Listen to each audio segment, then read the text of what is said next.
আসসালামু আলাইকুম। নেটওয়ার্কের নতুন আরেকটি ক্লাসে আপনাদেরকে স্বাগতম।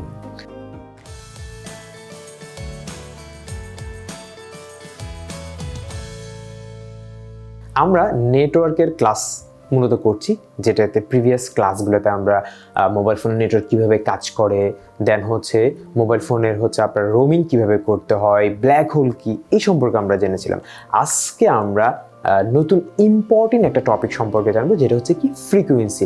আসলে ফ্রিকোয়েন্সি ছাড়া আসলে এই কোনো কিছুই সম্ভব না, বা ফ্রিকোয়েন্সি টেকনোলজিটা যদি না থাকতো সেই ক্ষেত্রে কিন্তু আমরা নেটওয়ার্কিং যে সিস্টেমটা, এটা কিন্তু আমরা কোনোভাবে কানেক্টেড হতে পারতাম না। ঠিক আছে, তো ফ্রিকোয়েন্সি জিনিসটা আসলে কি? ফ্রিকোয়েন্সি যদি আমি সংজ্ঞা বলি, ফ্রিকোয়েন্সি মানে হচ্ছে আসলে কম্পাঙ্ক।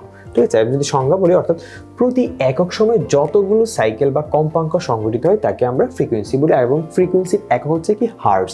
হার্টজকে সংক্ষেপে HZ আকারে লাগে।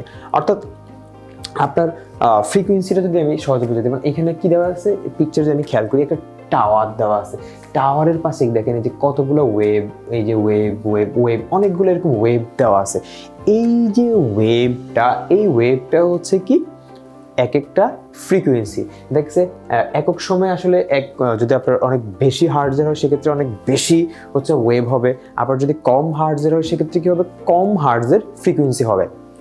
ঠিক আছে, তো এই ফ্রিকোয়েন্সি আমরা এই টপিক বা এই নেটওয়ার্কে আমরা জানবো আসলে মোবাইল ফোনে কত ধরনের ফ্রিকোয়েন্সি অনেক ধরনের আছে।